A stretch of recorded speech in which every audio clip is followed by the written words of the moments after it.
जय हिंद दोस्तों, आपका अपने YouTube चैनल पर स्वागत है। तो आज हम एक नया टॉपिक स्टार्ट कर रहे हैं, न्यूमेरिकल इंटीग्रेशन। तो अगर आपने अभी तक कोई भी लेक्चर मिस किया है तो आपको डिस्क्रिप्शन में लिंक मिल जाएगा, आप वहां से इजीली देख सकते हैं। तो चलिए वीडियो को स्टार्ट करते हैं। तो आज का हमारा टॉपिक है न्यूमेरिकल इंटीग्रेशन। इसके अंदर हमारे पास तीन मेथड होते हैं। पहला हमारा मेथड है सिम्पसन 1/3 रूल, दूसरा मेथड है सिम्पसन 3/8 रूल और तीसरा मेथड है हमारा ट्रेपेजॉइडल रूल। देखिए, इस तीनों टॉपिक से आपके एग्जाम में एक क्वेश्चन तो 100% आएगा, कभी कभी तो दो क्वेश्चन पूछ लेता है।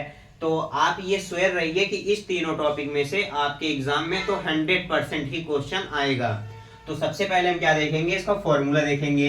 ये हमारा क्या है, lower limit upper limit a to b y dx। देखिए, कहीं y को या तो हम y लिखें या तो f ऑफ x लिखें, बात एक ही है, क्योंकि y f ऑफ x के इक्वल होता है। या तो हम किसी बुक में आपको y मिल जाएगा और किसी बुक में आपको f ऑफ x मिल जाएगा। ये जो लिमिट है, किसी बुक में लिमिट को x नॉट से xn लिखा रहता है, किसी बुक में a टू b लिखा रहता है। ये आपको सिर्फ ध्यान देना है बस, क्योंकि ये आपके y क्या होता है, f ऑफ x के इक्वल होता है।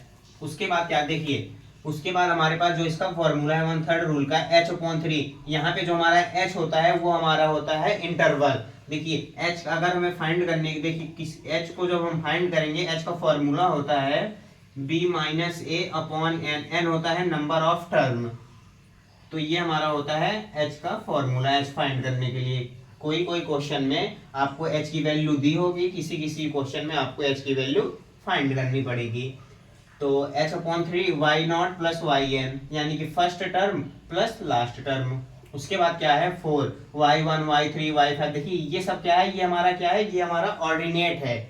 y1 हुआ, y3 हुआ, y5 हुआ, y0 हुआ, yn हुआ। ये हमें क्वेश्चन में और दिया रहता है ऑर्डिनेट। ये देखिए, क्वेश्चन हमें दिया रहेगा, इन पूरी वैल्यू को हमें फाइंड करनी पड़ती है, यानी कि हमें ऑर्डिनेट की वैल्यू हमें पता करनी पड़ेगी। उसके बाद +2 ये वैल्यू दी है।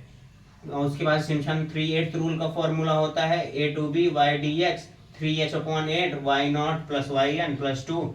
देखिए, इसको आप अच्छे से क्योंकि आपके एग्जाम में आप जब लिखेंगे क्वेश्चन को, तो सबसे पहले क्या करेंगे, इस फॉर्मूले को कंस्ट्रक्ट करेंगे। तो आपको इस फॉर्मूले को हम याद करने के लिए एक सिंपल ट्रिक बताते हैं, तो आपको ये क्वेश्चन मतलब कोई भी फॉर्मूला हो आप उसे अच्छे से याद कर सकते हैं।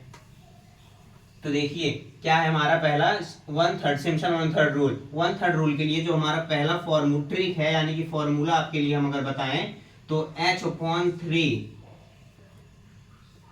फर्स्ट प्लस लास्ट, ये आपको किसी भी बुक में नहीं मिलेगा, plus 4 odd plus 2 even.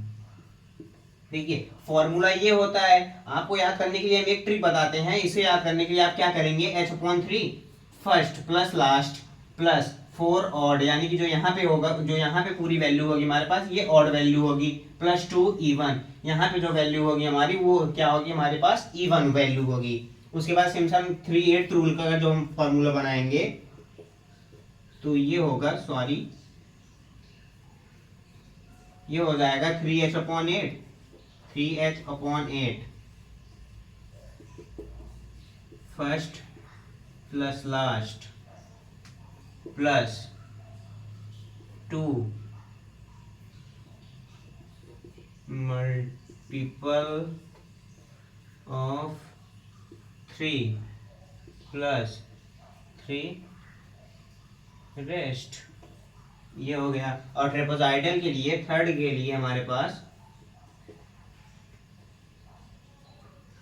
h/2 first plus last plus 2 rest. ये हमारा क्या, देखिए, और h की वैल्यू को फाइंड करने के लिए अभी हमने आपको बताया था, h अगर फाइंड करने के लिए जो फॉर्मूला होता है हमारा b minus a upon n, ये हमारा h फाइंड करने के लिए होता है। तो आई होप आपको यह समझ में आया होगा कि कैसे ये, देखिए सिंपल, इसमें कुछ भी नहीं करना है। अगर हमें सिम्पसन 1/3 रूल पूछा है, या तो सिम्पसन 3/8 रूल पूछेगा, या तो ट्रापेजॉइडल पूछेगा, ये तो 100% कंफर्म है कि इन तीनों टॉपिक में से आपके एग्जाम में एक क्वेश्चन तो 100% आएगा। उसके बाद देखिए, इस फॉर्मूले को न याद करके आप अगर इसे याद कर लेते हैं तो आपको कोई भी क्वेश्चन दिया होगा तो आप उसे एकदम आसानी से सॉल्व कर सकते हैं। इसे याद करने के लिए क्या है, h/3 फर्स्ट प्लस लास्ट, यानी कि फर्स्ट टर्म या और लास्ट टर्म, प्लस 4 ऑड, जितनी वैल्यू बाकी हमारी होगी, अगर ऑड वैल्यू होगी तो उसे 4 से मल्टीप्लाई करा देंगे, प्लस 2 इवन, जितनी इवन वैल्यू होगी उसे 2 से मल्टीप्लाई होगा वो। उसके बाद जो हमारा सिम्पसन 3/8 रूल है, 3/8 h first plus last plus 2 multiple of 3 plus 3 rest. उसके बाद h/2 first plus last plus 2 rest. I hope आपको यह न्यूमेरिकल इंटीग्रेशन के ये जो तीनों मेथड है, इन तीनों मेथड का फॉर्मूला आपको याद हो जाएगा। आप अगर इस फॉर्मूले को याद कर लेते हैं तो आपको कोई भी क्वेश्चन दिया होगा आप उसे आसानी से याद कर लेंगे।